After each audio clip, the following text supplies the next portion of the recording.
Milenio 3, en la cadena SER, con Iker Jiménez.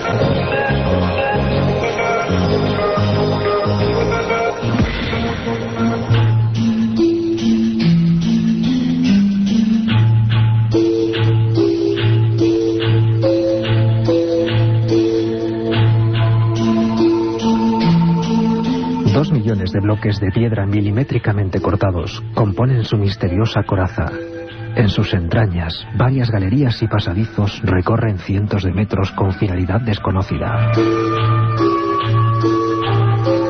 Se trata de una de las mayores obras de ingeniería jamás realizadas, nunca igualada, imposible de copiar con los medios actuales. En ella, hombres de ciencia y de guerra han vivido experiencias terroríficas buscando la clave para descifrar su enigma. Otros han creído encontrar signos, medidas y profecías que aseguran muy pronto se cumplirán. A pesar de la teoría ortodoxa que la identifica como obra del faraón Keops, son muchos los historiadores y estudiosos que aseguran que pudo haberse construido mucho antes, en un tiempo indefinido, con tecnología completamente desconocida.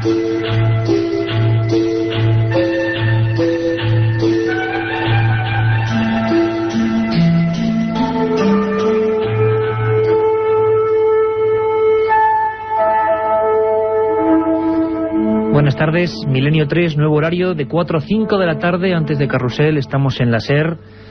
Estamos escuchando ahora mismo un sonido grabado en uno de los lugares más misteriosos del planeta Tierra. Paul Horn, dentro de la Gran Pirámide, dentro de la Cámara del Rey. Le escuchamos.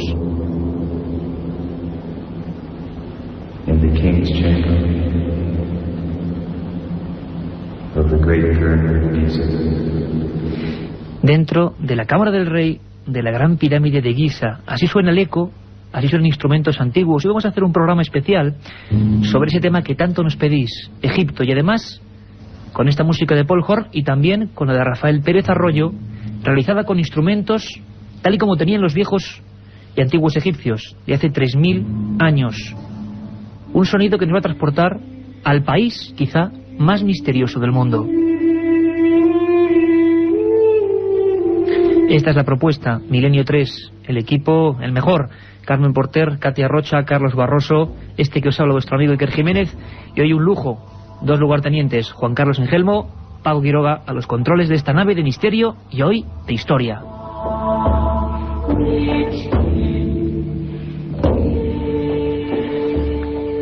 Nos habéis preguntado constantemente a ese mail, esa vía de contacto con este programa.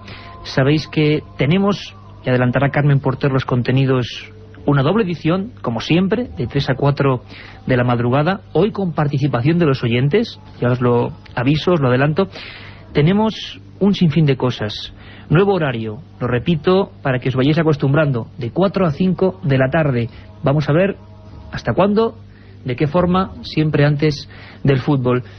milenio3@cadenaser.com, milenio3@cadenaser.com. Los mails ya abiertos, las vías de conexión, como digo, abiertas. Y nos preguntabais, aunque hemos tocado en alguna ocasión el tema, muy puntualmente, ¿por qué no hablamos un día de los misterios de Egipto, pero de los misterios de, por ejemplo, cómo se construyeron las pirámides? Cómo esa gente hace miles de años llegó a tener una tecnología, aparentemente, que dicen algunos que todavía no podemos imitar o superar. ¿Cómo es posible que mientras el resto del mundo se lanzaba piedras a la cabeza, ellos las hilaran y las crearan con una matemática casi imposible? ¿Cómo es posible, en definitiva, que en las riberas del Nilo hubiese una explosión de conocimiento, de medios, de sabiduría, para muchos de conciencias o secretos heredados de dioses? Otros llaman a esos dioses seres venidos del cosmos. Bueno, un sinfín de cosas que hoy queremos desentrañar para vosotros. Esto es Milenio 3. Esto es la cadena SER.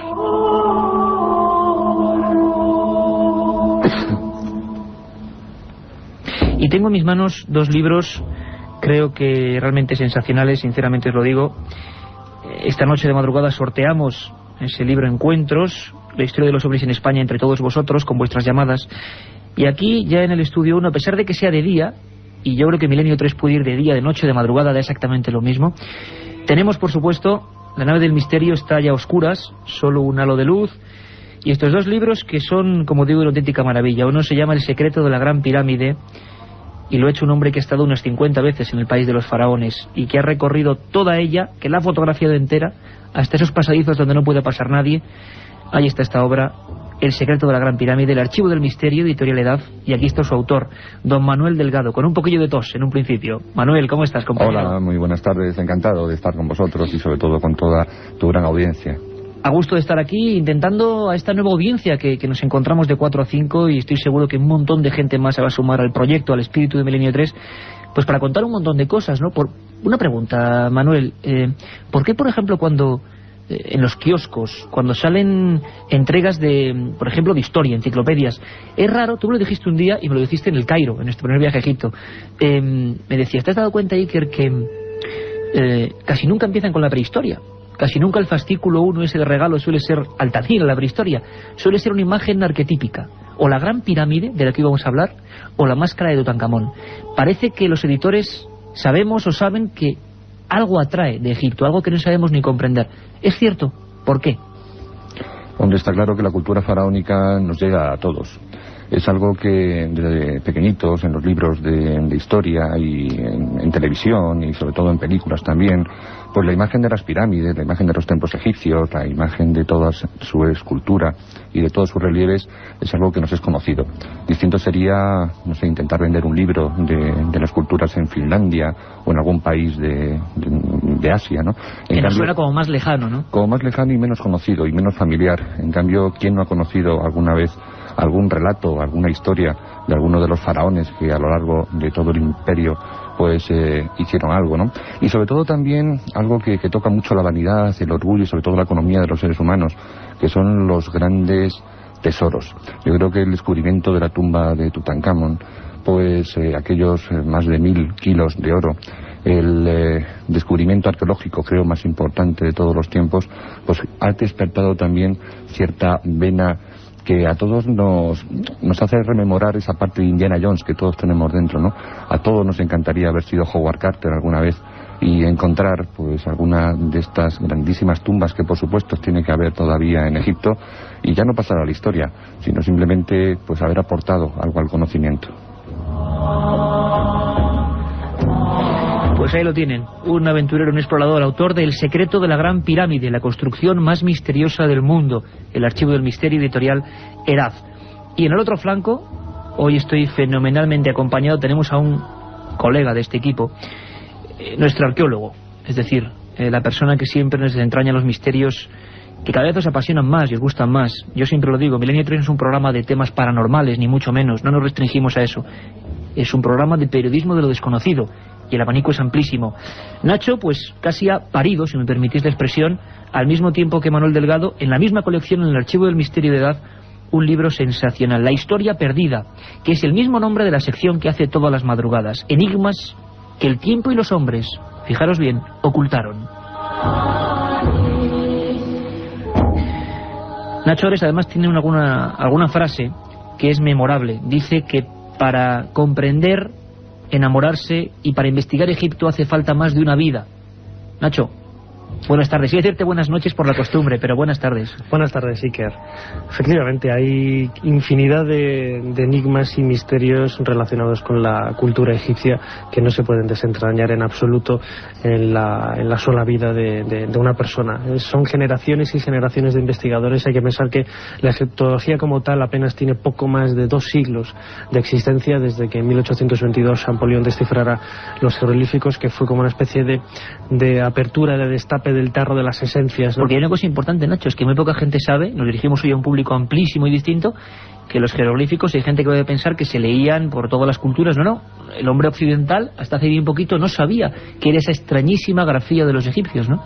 Sí, a lo largo de la Edad Media pues se especulaba con algunos significados y conocemos incluso algunos intentos de traducción de los primeros textos jeroglíficos que hoy nos resultan totalmente absurdas e irrisorias, ¿no?, con los métodos modernos de este tipo de trabajos.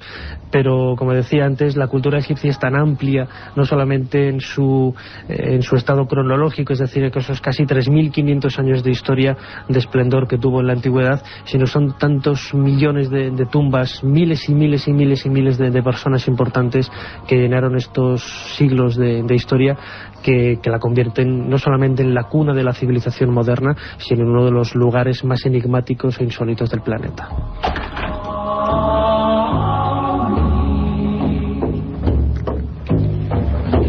Ni más ni menos. Y dicen los especialistas, incluso en el Museo del Cairo, esa gran meca donde todo se puede encontrar a nivel arqueológico, dicen que el 80% está por sacar todavía, es decir, que todavía no está en las vitrinas.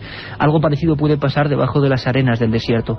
Pues ya sabéis el menú de hoy, todos los cientos de amigos que nos habéis escrito a milenio3, con número siempre lo digo, @cadenaser.com. Hoy Egipto en profundidad y sobre todo la tecnología, cómo construyeron, cómo lo hicieron, se adelantaron al futuro, fueron herederos de técnicas que se han perdido.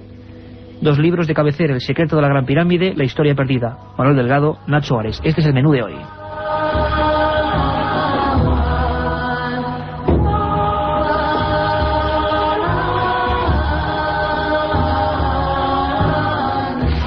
La Gran Pirámide, como nos contaba Carlos Barroso en la introducción, es uno de los temas clásicos, absolutamente, bueno, siempre referenciados en libros, documentales, programas televisivos, programas de radio como este. Nosotros tocamos el tema y además tuvimos una buena exclusiva, luego la recordaremos, de ese pasadizo que en septiembre del año pasado se abría o reabría, bueno, luego comentaremos la historia, intentando buscar esas supuestas cámaras, ese mapa oculto de la Gran Pirámide. Medidas, profecías, algunos han visto los signos del futuro por venir, todas las civilizaciones intentaron saber por qué se hizo eso. Manuel Delgado, la Gran Pirámide, sé que es imposible y dificilísimo resumir. La última maravilla del mundo, la única del mundo antiguo que sigue en pie, de las 7 maravillas. Hemos estado, los 3 que aquí estamos, delante de esa Gran Pirámide. Uno se queda, bueno, pues extasiado, no comprende sobre todo por qué las pirámides que vinieron después pues son un cúmulo de cascotes. A mí personalmente, y como, desde luego no como erudito, sino como simple periodista, lo que me llamó la atención y no se cuenta en los libros es por qué aparentemente, según pasaba el tiempo, debía haber más tecnología, los egipcios nunca lograron levantar tan majestuosas obras como las 3 pirámides de Giza. ¿Por qué, Manuel? Es algo que atenta al razonamiento, porque todas las culturas, todas las civilizaciones tienen un importante carácter evolutivo. Es decir, empiezan, pues como sobre todo la egipcia, debería haber empezado pues en la época de la piedra prácticamente, haber pasado por la del cobre, y poco a poco haber hecho cada vez los edificios, los monumentos, mucho más grandes, mucho más esbeltos y mucho más tecnológicamente hablando, pues increíbles, ¿no? En cambio en Egipto nos encontramos con algo que es contrario a esto, ¿no? Nos encontramos con una cierta involución porque al principio de todas las dinastías, sobre todo en las primeras, en el Imperio Antiguo, aquella gente se atrevía a manejar la piedra de una forma que jamás luego lo realizaron. A cortar la piedra, para que todo el mundo nos entienda, de una forma, de una técnica, con un encaje, porque no sé cuántas hiladas son y cuántos bloques de piedra, pero casi 2 millones. Hombre, referidos a la Gran Pirámide, los estudios que estamos realizando pues acercan los bloques de la Gran Pirámide a los 3 millones, ¿no? Aunque a veces se dicen 2 o 2,5 para redondear, ¿no? Pero son cerca de 2.900.000 bloques. Con una particularidad, los 27.000 bloques que tenía en su revestimiento, de los cuales hoy actualmente en la meseta de Giza solo se encuentran 6, eran bloques de 16 toneladas de peso y eran bloques absolutamente pulidos a espejo, con todas sus caras absolutamente rectas, y además trabajaron de una forma que es completamente absurda. Si todos los oyentes recuerdan un poco cómo están las losas de su cuarto de baño, pues podrán apreciar que en pequeñas piezas de 20 o 30 centímetros pues quedan los albañiles una pequeña junta, a veces hasta de 2 milímetros, que luego tienen que rellenar con una lechada, ¿no? Y estamos pensando que son pequeñas losetas que se manejan con 2 dedos, que vienen de cortar de fábrica, etcétera. Es decir, el trabajo de hacer esos 27.000 bloques exteriores, aparte de todos los bloques que se colocaron en su interior, en pasadizos y en cámaras, los hicieran en íntimo contacto, que no cabe ni un pelo, no cabe ni la punta de una navaja, pues eso multiplica el coste por 10 y también el tiempo por otros 10. Es decir, que no solamente aquella gente hizo la Gran Pirámide con una base de 8 campos de fútbol, con una altura de un edificio de 50 metros, sino que además se permitieron... 50 plantas. De 50 plantas, perdón.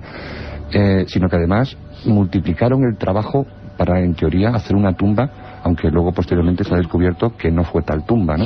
Y prácticamente ninguna pirámide de Egipto ha sido una tumba. Lo que está comentando Manuel Delgado, herejía seguro para la arqueología oficial, y ahora vamos a saber qué nos dice, desde luego, Nacho, que está más cerca de esa arqueología oficial. Nacho Ares, Manuel Delgado dice que las pirámides no fueron tumbas. Creo que es un tema apasionante. A todos desde niño nos han dicho que eran las tumbas de Keops, Kefren y Micerinos. Desde luego un esplendor, una triple generación impresionante, que luego al parecer no pudo volver a florecer de esa forma. Pero hay una cosa que yo quiero que toda la audiencia de Milenio 3 comprenda, y que yo he aprendido con vosotros y con vuestros libros. Es posible que en las pirámides, y esto sí que la gente estoy seguro que se va a quedar un poco fascinada, no hay un solo jeroglífico, no hay un solo dato que diga que fueron construidas por ciertos arquitectos para un faraón. Es cierto que, al contrario que en las tumbas, en las pirámides por dentro apenas hay nada. Sí, es completamente cierto, ¿no? Y es quizás uno de los grandes interrogantes que plantean pirámides como las de Keops, Kefren y Micerinos en la meseta de Giza, ¿no? Al sur del Cairo. También es cierto que no, las poco más de 100 pirámides que hay en Egipto tienen que ser todas, y efectivamente no lo son, iguales a la gran porque pirámide. hay más de 100, que tampoco lo sabe la gente. Sí, no solo son las 3 de siempre, sí, hay unas que la gente cree que 120, los listados varían un poco, ¿no? Dependiendo de las fuentes. Pero, como decía, no todas las pirámides son iguales, hay algunas que no plantean en absoluto ningún problema de edificación, pero sí que podemos tomar lo que es la Gran Pirámide como paradigma del misterio, ¿no? Como yo lo he denominado en otras ocasiones, una especie de misterio multimedia en donde se puede abarcar infinidad de campos de trabajo, no solamente de los métodos de construcción, sino también el trabajo de la piedra, la orientación astronómica de esta clase de monumentos, y también la función para la que debió de servir. Exacto, ¿no? ¿Para qué se hicieron las pirámides en caso de que no fuesen tumbas? Es que mi opinión es que sí que fueron tumbas, o por lo menos tuvieron un aspecto funerario bastante claro. Es decir, es cierto que en las pirámides de la meseta de Giza no hay textos, y en algunas otras, ¿no? Pero no es menos cierto que en otras pirámides de otros lugares de Egipto están los textos de las pirámides, en donde se relaciona perfectamente con los cultos funerarios, y además los propios textos en papiros que nos han dejado los egipcios hablan de pirámides refiriéndose como tumbas, ¿no? Como lugares de reposo para algunas personas importantes o reyes en este caso. Sin embargo, es que si nosotros pensamos con una lógica, es imposible ubicar un sarcófago en el interior de la cámara del sarcófago, por ejemplo, valga la redundancia, de la Gran Pirámide, ¿no? No solamente porque no cabría por el pequeño y angosto pasadizo que lleva hasta esta cavidad, sino que es muy difícil, con los pocos restos materiales que nos ha legado el interior de este monumento, intentar saber si realmente fue una tumba o no. Lo que sí que no quita esto es para que, al igual que sucede con otros monumentos en Egipto, tuviera un marcado carácter astronómico, un marcado carácter cultural, iniciático, como queramos llamarlo, ¿no? Porque desde luego nos encontramos, Nacho, ante la cultura del planeta Tierra probablemente con más ascendencia hacia lo trascendente, hacia la barca que llevaba hacia el otro lado, hacia los espíritus. A mí me gustaría que, dando un giro, porque muchísimas comunicaciones, ese milenio3@cadenaser.com, han ido por aquí, nos preguntaban por un personaje peculiar que hemos querido recuperar, y que gracias a Nacho Ares y algunos documentos de viejos reportajes originalmente hechos en Alemania, si no recuerdo mal, surge este hombre que cambió la forma de ver la historia. Para muchos un hereje, para otros un loco, probablemente un exagerado, pero lo que es cierto es que la pasión por ver la arqueología con otros ojos, con buscar claves que no se nos han contado, por desafiar a la heterodoxia, surge gracias prácticamente a él. Se llama Erich von Däniken. Y Erich von Däniken, el célebre suizo, que un día a ver si podemos ir a su parque temático que está haciendo en Interlaken, en Suiza, una especie de cosa impresionante, este profeta, digamos, de ver la arqueología con otros ojos, de ver, según él, rastros o restos de unas civilizaciones de las que no sabemos nada y que vinieron del cielo. Vamos a escuchar un trozo de ese pequeño reportaje, luego escucharemos al propio Däniken hablando de lo que para él es, su resumen, la Gran Pirámide. Le escuchamos. Dominando la meseta de Giza está la Gran Pirámide. ¿Quién construyó este increíble edificio? Los documentos históricos la atribuyen al poderoso faraón Khufu, también conocido como Keops, y a su ejército de 100.000 esclavos. Pero Enoch von Däniken cree que otro importante descubrimiento puede probar su polémica teoría acerca de la construcción de la pirámide. Afirma que el verdadero constructor fue Enoch, el mismo de los escritos apocalípticos etíopes.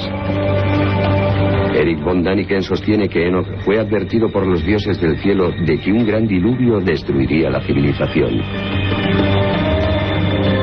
Enoch construyó la Gran Pirámide para proteger los antiguos textos de la crecida de las aguas. Proyectó cámaras secretas que se labraron en el interior de esta montaña de piedra. ¿Eran los dioses que predijeron la inundación realmente extraterrestres?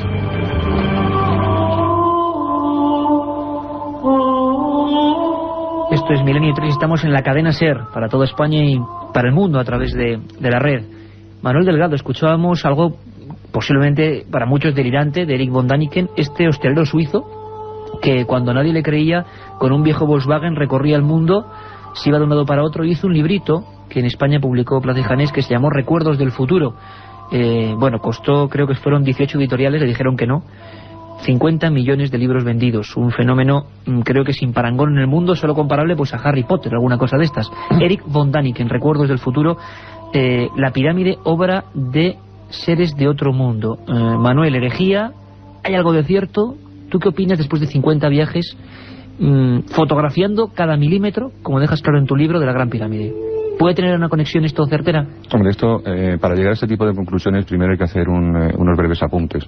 El gran problema que existe a la hora de estudiar la Gran Pirámide es que la tecnología aplicada a este monumento para nada se compromete con el conocimiento que tenían los egipcios de la Cuarta Dinastía y sobre todo con las herramientas que utilizaban los egipcios de la Cuarta Dinastía y de las que hay muchísimas en el Museo de Cairo. ¿Cuáles eran las herramientas? Vamos a ver una cosa clara. ¿Con qué herramientas oficialmente los egipcios? Porque creo que son unos cuantos mazos y unas cosas de cobre, nada más. Tienen mazos de madera, tienen herramientas de cobre, no conocen la rueda, no conocen la polea, y pese a ello son capaces de colocar 8 bloques de piedra por minuto para construir la Gran Pirámide. Aparte 8 de eso, bloques de piedra por minuto. Sí, efectivamente, son los cálculos que se pueden hacer. Entonces, teniendo en cuenta esa aberración arquitectónica y sobre todo de ingeniería, pues hay que plantearse también cómo tenían unas sierras que eran capaces de sierras móviles que eran capaces de cortar el granito como si fuera mantequilla, o hacer perforaciones en piedras de enorme dureza con gran presencia de cuarzo, como es el granito rojo, como puede ser la diorita, etcétera, y que avanzaba cada vez que daba una vuelta, una broca avanzaba 2 milímetros, o sea, prácticamente 60 veces más de la moderna tecnología actual nuestra de nuestra era espacial, ¿no?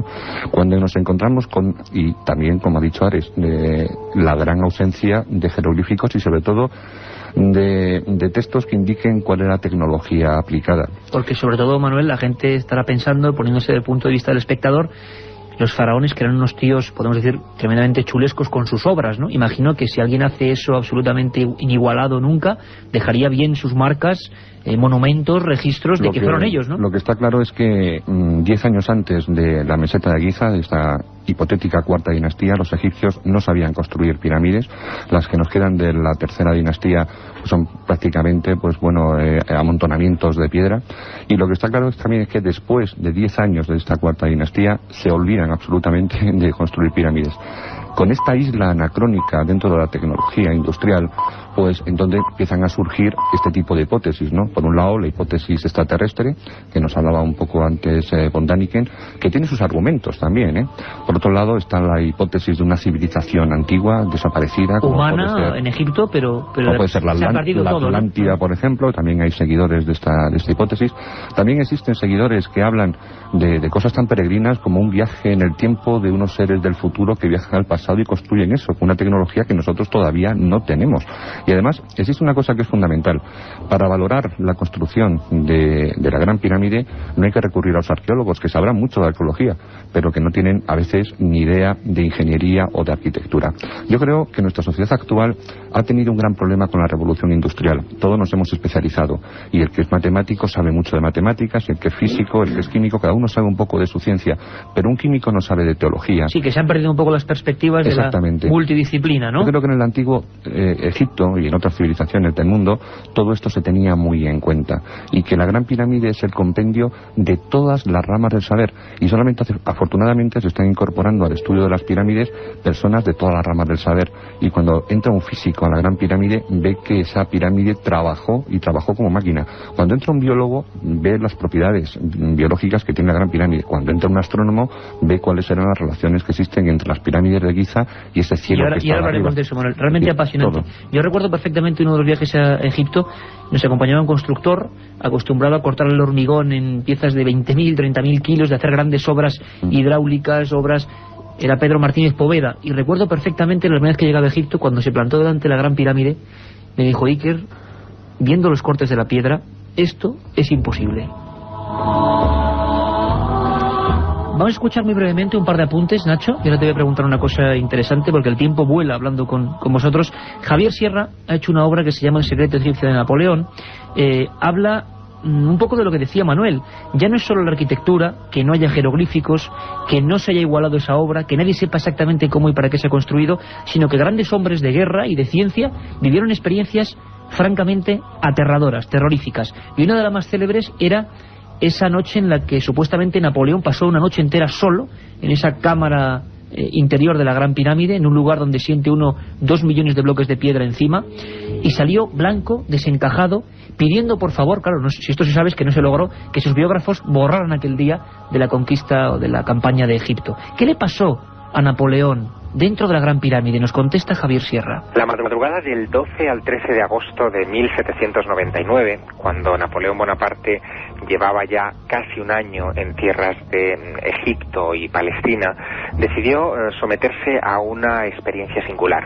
Dejó a sus hombres a una prudente distancia de donde él se encontraba, se adentró por los pasadizos de la Gran Pirámide en la meseta de Giza, muy cerca de la famosa Esfinge, y decidió permanecer allí solo y a oscuras durante toda la noche. No explicó a sus hombres cuál era la razón que le llevó a someterse a esa especie de prueba, pero cuando a la mañana siguiente emergió del vientre del monumento, Napoleón llevaba el miedo dibujado en el rostro. Estaba pálido, desencajado, tanto que sus generales se le aproximaron y le preguntaron qué le había sucedido. La respuesta que dio formará parte de los grandes misterios de esa época histórica. Respondió que aunque lo contara, nadie iba a creerle. Durante el resto de su vida fueron muchas las personas que le cuestionaron por aquella noche extraña, insólita, en la Gran Pirámide de Keops, en Giza, y él siempre respondió con evasivas a lo que pudo ver y sentir durante aquellas horas en solitario. Quizá lo que ocurrió, y ese es el planteamiento de mi investigación sobre esta faceta insólita de la historia, es que quiso someterse a la misma prueba de resistencia al miedo, a la misma prueba iniciática a la que se habían sometido sus admirados Julio César y Alejandro Magno. Preciso y genial, como siempre, nuestro colega y amigo Javier Sierra, director de la revista Más Allá, hablando de su última investigación. ¿Qué le ocurrió a Julio César, a Alejandro y a Napoleón dentro de la Gran Pirámide? ¿Por qué querían estar allí a solas? ¿Qué querían descubrir? Lo cierto es que la tecnología, National Geographic, televisiones de todo el mundo, retransmitían hace bien poco, en septiembre, la entrada de una cámara secreta. La supuesta apertura de una vía, vamos a llamarlo así, de una autopista hacia el interior de esa pirámide, que nos descubriría quizás otras cámaras y espacios de los que no sabemos nada. Y tuvimos, gracias a Manuel Delgado, en aquel día de septiembre, en Milenio 3, fuimos el único medio español que estuvo allí con un corresponsal, con Francisco Contreras Gil, que estuvo retransmitiendo el evento, pero tuvimos en el programa, como digo, gracias a las gestiones de Manuel Delgado, a Rudolf Gantenbrink, que fue el ingeniero del Instituto Arqueológico Alemán, que con un robot que ha pasado a la historia llamado Opuaut, con unas cámaras, entró por aquel canal ascendente y descubrió una puerta. Él fue prácticamente destituido rápidamente de cualquier investigación. Aquello no estaba en los planes de nadie, descubrir una puerta, y afirmaba que había otra. Ahora National Geographic, septiembre, parece que descubre otra puerta, una nueva puerta, dándole la razón. Lo tuvimos aquí en Milenio 3 y, francamente emocionado, desde Mónaco nos contaba pues esa impresión de que, a pesar de estar un poco desterrado de Egipto, tenía razón. Su robot sabía que había no una puerta, sino, según él, 3, y después una misteriosa tumba. Escuchamos a Rudolf Grantenbrink. Para mí estaba muy interesado porque lo allá diciendo en 93 que cuando esto es una puerta, cuando esto es un portícolis, que pueden ser tres, un después del otro. Después este descubrimiento, ahora lo puedo decir algo más, porque una cosa que es claro, que tenemos ahora dos puertas. Entonces, cuando hay dos puertas, tienen que ser tres puertas. Y tres puertas, portícolis, están siempre y solamente enfrente de una tumba. Un viaje en busca del misterio. Milenio 3, en la SER.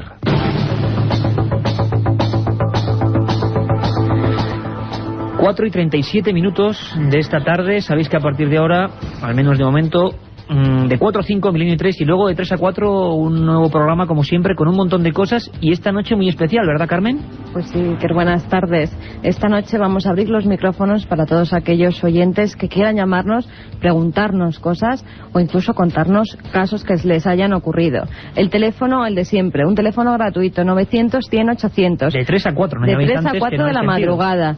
Y, como siempre también, nuestro mail, milenio3, con número, @cadenaser.com. Ahí tendremos a varios especialistas esta noche para que contesten a todas las cuestiones Van que a nos venir hagan. buenos investigadores amigos, pero además, Carmen, vamos a hacer el sorteo de esos libros con la estadística. Desde el 1 de mayo hicimos ese programa especial Noche OVNI. ¿Y cómo van las cosas más o menos? Van muy reñitas, empatados, ¿no? Nacho Ares con su caso de Castilla y también Francisco Contreras con el caso Manises. Pero todavía hasta las 3 de la madrugada pueden seguir votando, porque todos entran en el concurso de esos 5 libros de encuentros. Pues buscamos el caso OVNI más importante de nuestra historia y esta noche respondemos o intentamos con expertos a vuestras preguntas. De 3 a 4, Milenio 3 en la SER.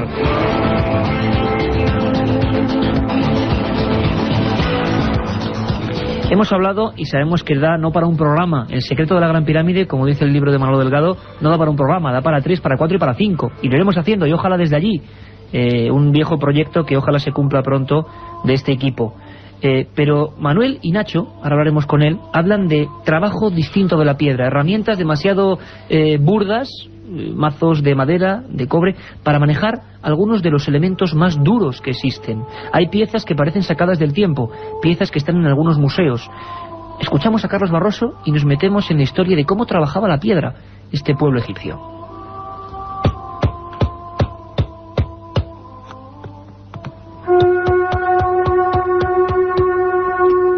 La diorita es uno de los materiales más duros que existen. Con ella, durante una época concreta, los antiguos egipcios modelaron y construyeron con perfección todo tipo de enseres.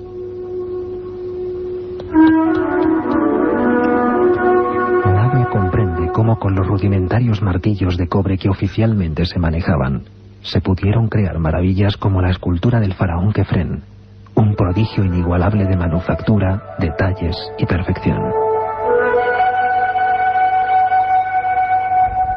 ¿Acaso encontraron herramientas desconocidas para tallar todo tipo de estructuras? ¿Y cómo y de dónde aprendieron esas enseñanzas secretas que nadie heredó?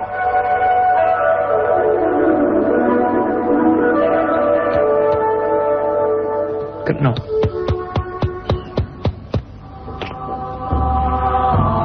Decíamos, Nacho, no es posible la diorita. Una dureza, me comentabas ahora mismo a micrófono cerrado, de...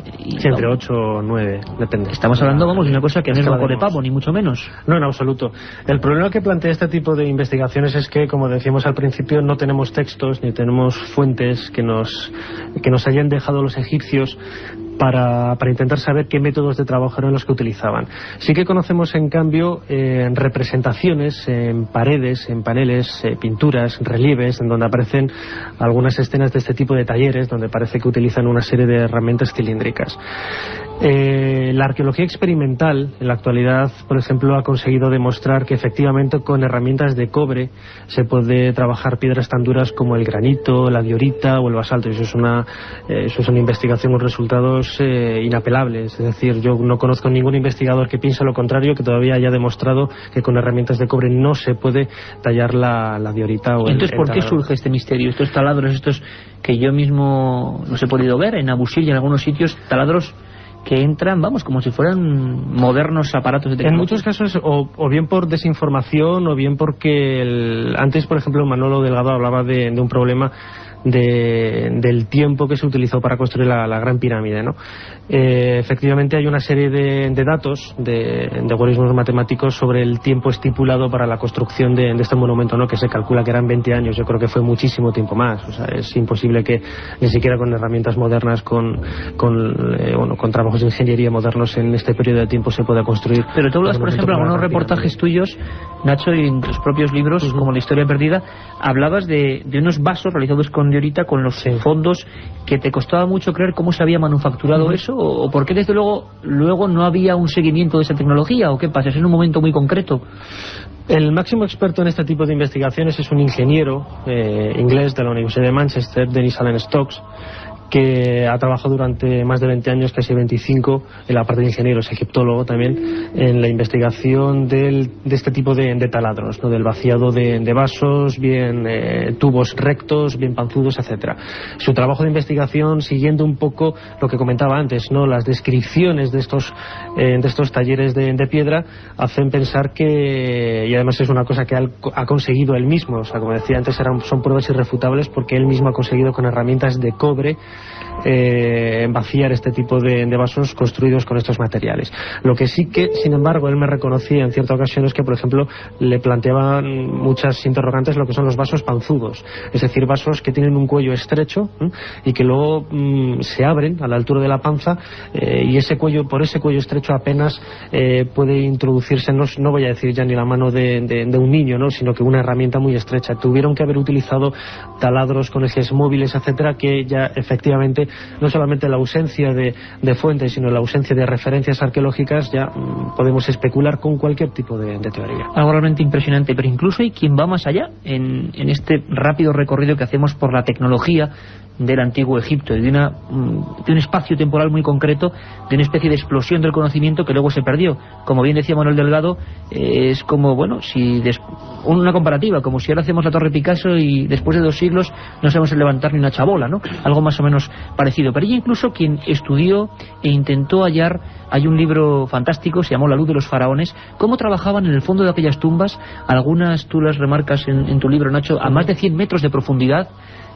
No hay restos de que se utilizaran candiles con aceite ni manchas de hollín. ¿Cuál era la luz de los faraones? ¿Cómo trabajaban? Y en Déndera, en una cripta, en una zona realmente misteriosa, se encontró uno de los grabados más raros que ha dado su posición al que quizás en el antiguo Egipto se conocía algún tipo de energía. Escuchamos a Carlos Barros.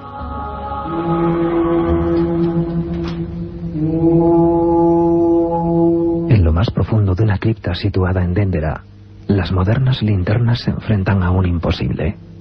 Grabada sobre una de las rocas interiores y casi rozando el suelo, aparece una escena que ha causado gran polémica entre investigadores y arqueólogos.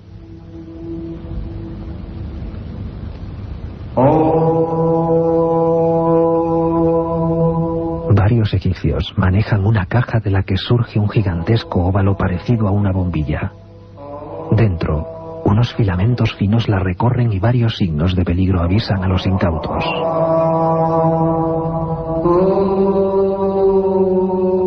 Cuando el investigador austríaco Peter Krasa las redescubrió a finales de los 70, no le cupo la menor duda. Aquellos hombres manejaban algún tipo de rudimentaria energía eléctrica.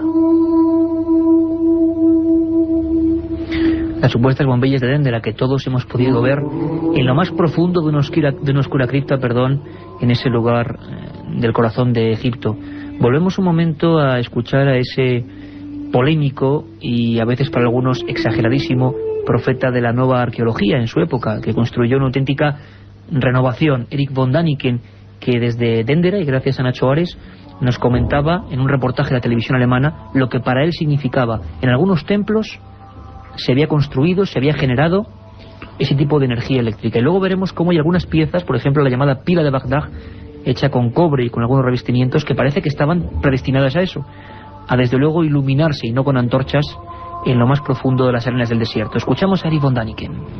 Este es el templo de Osiris, en Abidos, en el centro de Egipto.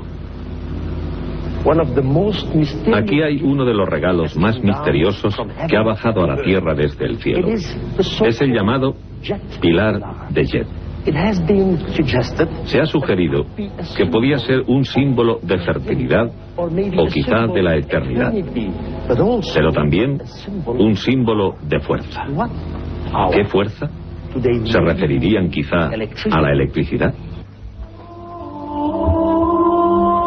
Suena, como decimos, a absoluta herejía en este repaso que estamos haciendo por el misterio de Egipto desde el punto de vista de un viajero 50 veces en ese país de los faraones, el secreto de la Gran Pirámide, Manuel Delgado, y el director de la revista prestigiosa, revista de arqueología, Nacho Ores, con su Historia Perdida. Vuelvo a preguntarlo, ¿es posible, Manuel Delgado, electricidad, algún tipo de rudimentaria energía para alumbrarse, la luz de los faraones, tanta polémica durante tantos años después de que se descubran estos grabados?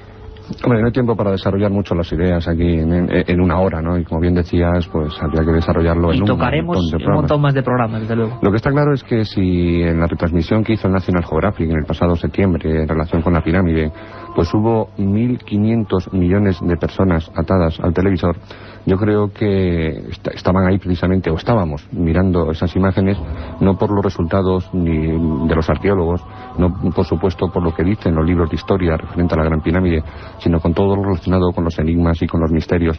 Pese a que existan doctores como este doctor Stock, que nos ha hablado Nacho Ares, que por supuesto le felicito por su fe y su confianza, que tiene este tipo de trabajo de arqueología tecnológica, pese a que la arqueología diga que todo está absolutamente resuelto y que todo se conoce referente a la Gran Pirámide, yo creo que existimos un montón de personajes en el mundo que pensamos que no todo está dicho. Y solamente hay que ir, como decía antes, a los ingenieros y a los arquitectos y a las personas que están todo el día trabajando en la piedra, que no teorizan detrás de un púlpito catedrático sobre las cosas del Antiguo Egipto, sino que conocen perfectamente la dureza.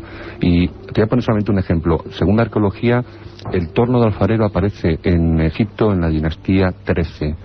Según los trabajos de Petri, en las primeras Petri, dinastías... uno de los padres de la egiptología, ¿no? Existían ya fresadoras con punta, con una punta que trabajaba como los tocadiscos y que iban ahondando platos y vasijas, el interior de las vasijas, ¿no? Es decir, la ausencia total de tecnología y sobre todo una tecnología anacrónica es lo que hace que Egipto siga manteniendo absolutamente todos sus secretos intactos, y todas estas afirmaciones de la arqueología empírica absolutamente quedan sin argumentos cuando les preguntamos a las personas que realmente saben sobre las piedras.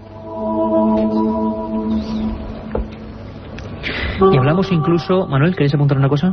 Sí, también quería decir, y porque creo que el programa ya se está acabando, que nosotros estamos acostumbrados a valorar las cosas bajo nuestra propia perspectiva, ¿no? Y yo creo que si en el futuro, dentro de 10.000 años, un personaje, un arqueólogo, intenta valorar, por ejemplo, el estudio del fútbol exclusivamente viendo cómo se dan las puntadas a un balón, pues lógicamente jamás va a poder llegar todo. Yo creo que para los antiguos egipcios la materia y el espíritu iban unidos, y yo creo que no se puede separar. Yo creo que aquello que se decía de mente sana en cuerpo sano, yo creo que todo iba absolutamente unido, todo tenía un fin. Esta música que estamos escuchando durante todo el programa y que es realizada con cánticos en lugares de Egipto y con instrumentos realizados en Egipto. En particular, esta música que estamos escuchando hace 4.000 años se tocaba en el templo de Karnak. Pero esta música era tecnología que hacía vibrar, que hacía cambios moleculares en las personas y en los objetos que estaban a su alrededor. Es una tecnología que, por supuesto, nosotros estamos absolutamente limitados para intentar comprender a aquella gente, porque necesitamos todavía aprender muchísimo de algo que desconocemos. Muy rápidamente nos pedíais, pues bueno, sabéis que es imposible acumular todos los misterios de Egipto en un solo programa, en una hora. Hablabais también de que muchos de vosotros muchos oyentes de Milenio 3 viajando a Egipto, se habéis encontrado extrañísimas figuras en algunas de las tumbas, por ejemplo, creo, Nacho, en Ramsés VI, ¿no? Figuras que parece que llevan escafandras, cascos, manoplas, y que muchos hablabais posiblemente de seres venidos del cosmos. Bueno, parece que también hay mucha leyenda o gran parte de realidad. Lo cierto es que el pueblo egipcio tenía una obsesión por la muerte y por la astronomía, por el cosmos, por el espacio. Vamos a bajar con la mente por esa tumba de Ramsés VI.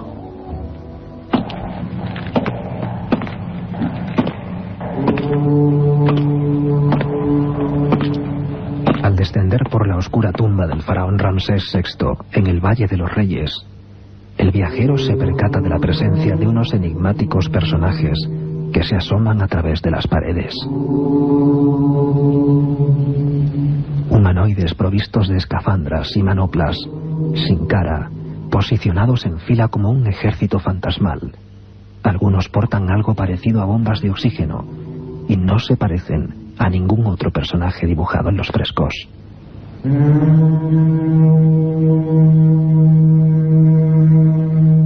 ¿Quiénes son? ¿A quiénes representaron los egipcios de aquel modo? ¿Acaso es el retrato de algo que vieron hace miles de años?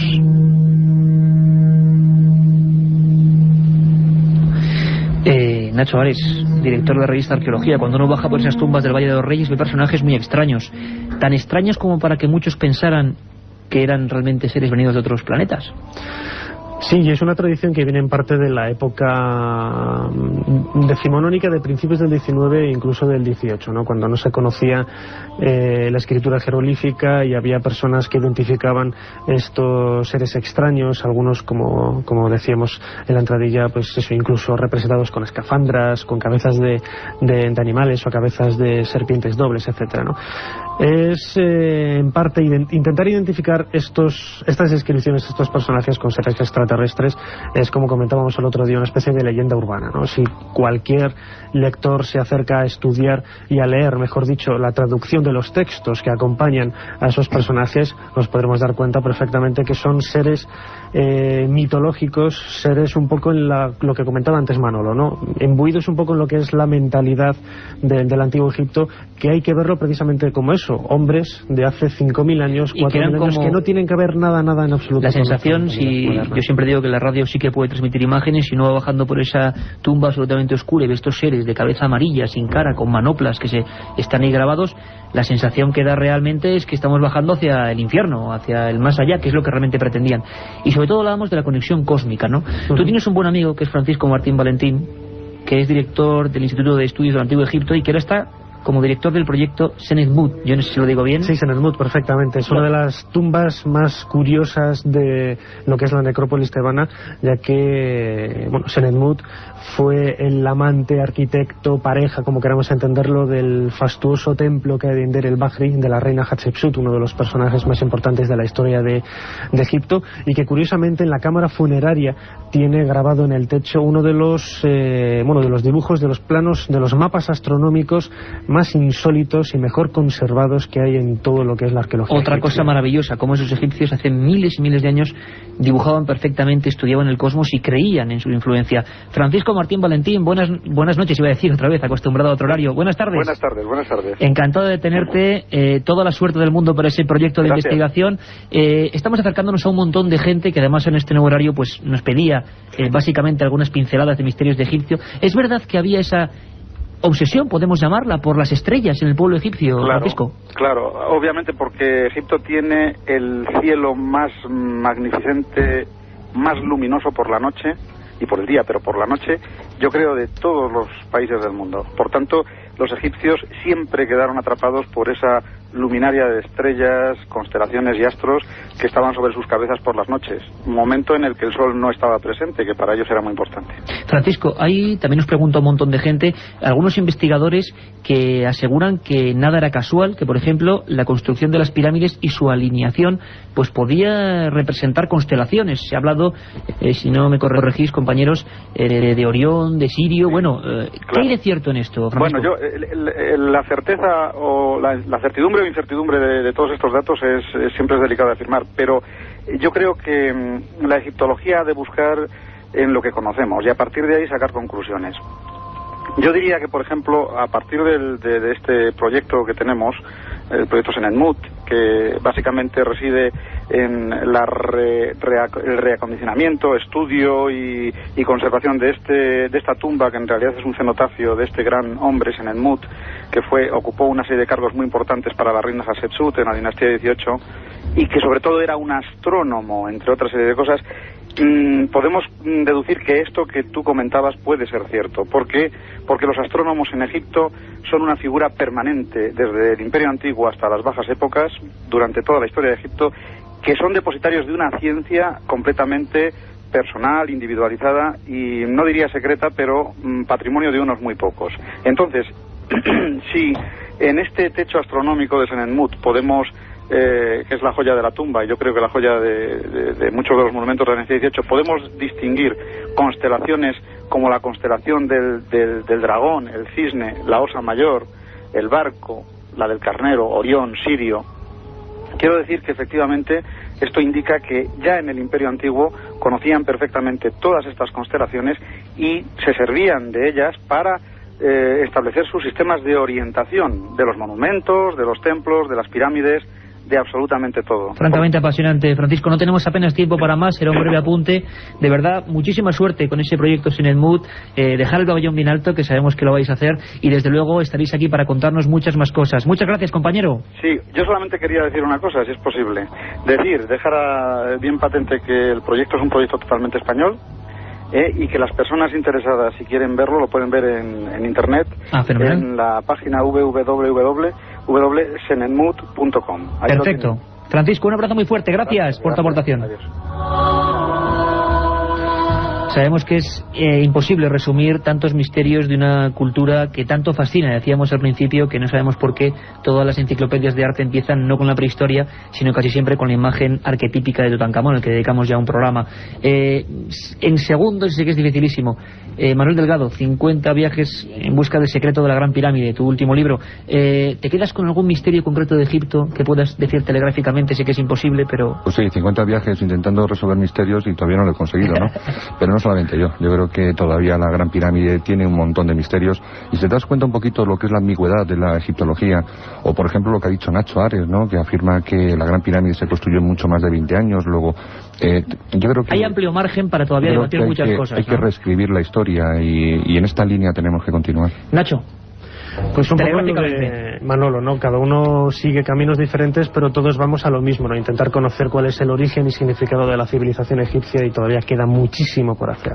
Napoleón estaba encima de aquella pirámide y dijo: soldados, 40 siglos os contemplan, 40 siglos que han quedado envueltos de misterio, de códigos que no comprendemos, cifrados en esa escritura que todavía es extraña. Hoy lo hemos intentado, este equipo, buscar la esencia del misterio egipcio. Katia Rocha, Carmen Porter, Carlos Barroso, Iker Jiménez y Juan Carlos Ingelmo y Pau Quiroga, los mandos técnicos. Gracias en este nuevo horario. Un abrazo.